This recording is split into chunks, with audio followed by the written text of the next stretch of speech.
you'll see more information about that. But that is also, I believe, going to be held at, well, actually, I don't want to give you the wrong location. I'll give you that information later. But just know to be looking for us.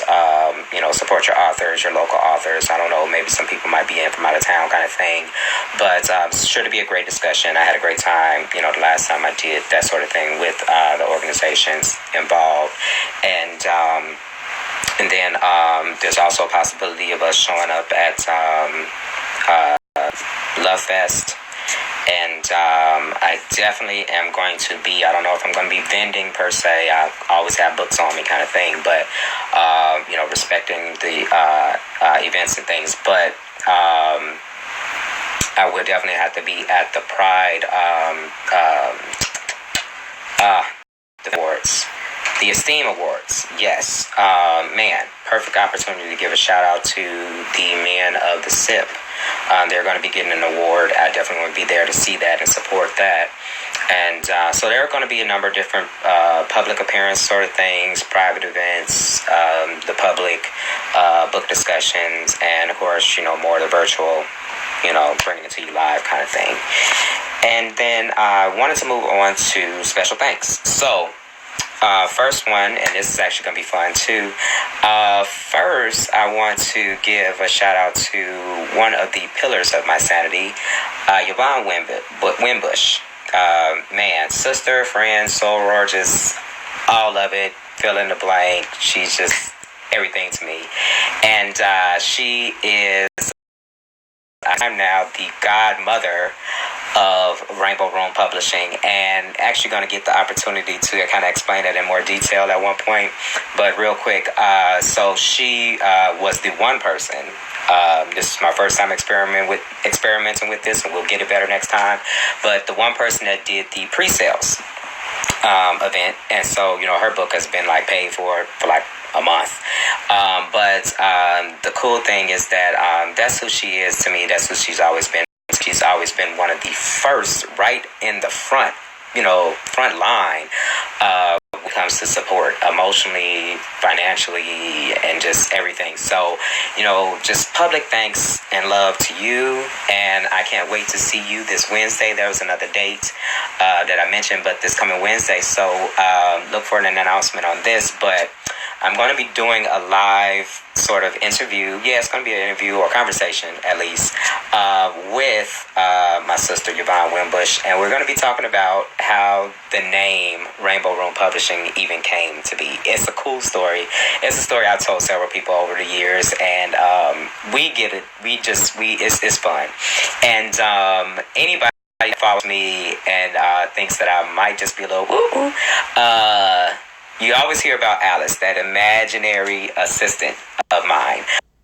So you're actually going to hear from Alice. Yes, Alice is going to be part of this production.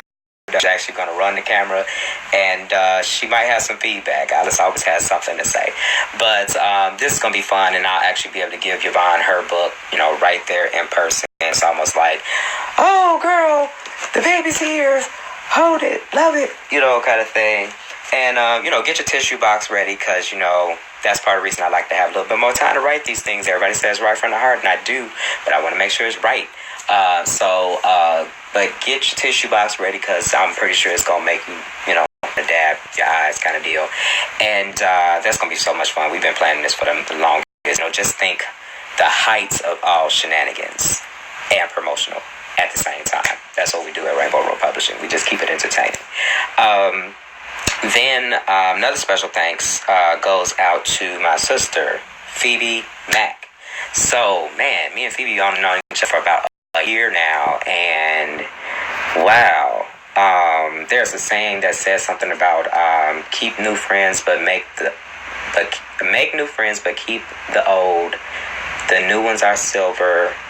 The old ones are gold, and it's like both are precious, that I've known Yvonne for, wow, has it been almost 20 years? It's been about 20 years, and then Phoebe, I'm just meeting her, and, same kind of support, same kind of love, but she was the first person to buy the book since it went on sale, and actually she bought it Thursday. It was in the mail Friday morning, and she should be opening her mail today with it. I even sent her the tracking number because that's how we do. You drop your money in the machine, and a book pops out. That's how this the mechanism goes. So it's just that simple, folks. But you another one too, girl. Just have your tissue box ready because you say it right from the heart. So I gave you something. I think you're gonna love it. So mad shouts out to her. And also, we're looking to do some different things with Phoebe and her show. She has a live YouTube show. I believe it's live. And Spontaneous is the name of the show. But Phoebe does everything. Phoebe is doing a show. So the do not disturb apparently is not working because I was just disturbed and the situation paused.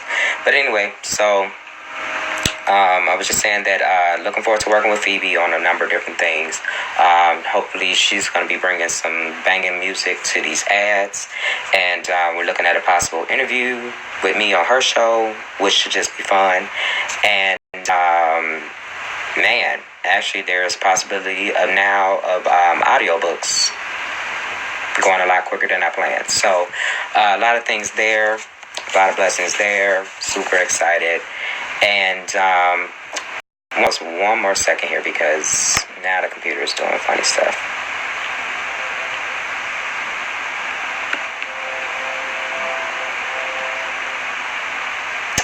Okay, yeah, so we're going to turn that off, or at least stop looking at it.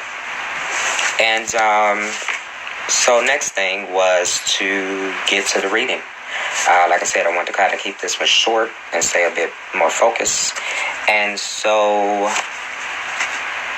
we've run through all of this. We talked about this before, but one of the main things to know about Love Changes is that it was born out of so much of these two.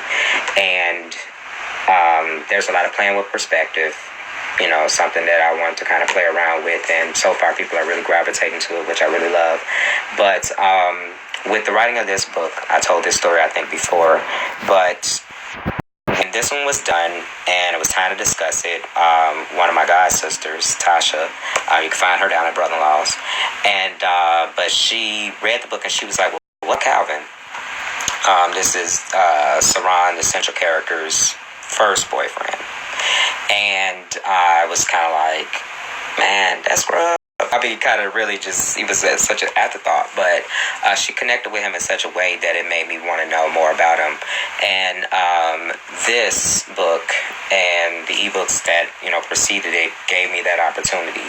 And so I looked at the idea of, we saw the story of Saran and how he interacted and what he felt. And in fact, this is kind of how this even works. You can read either story, like I said, independent.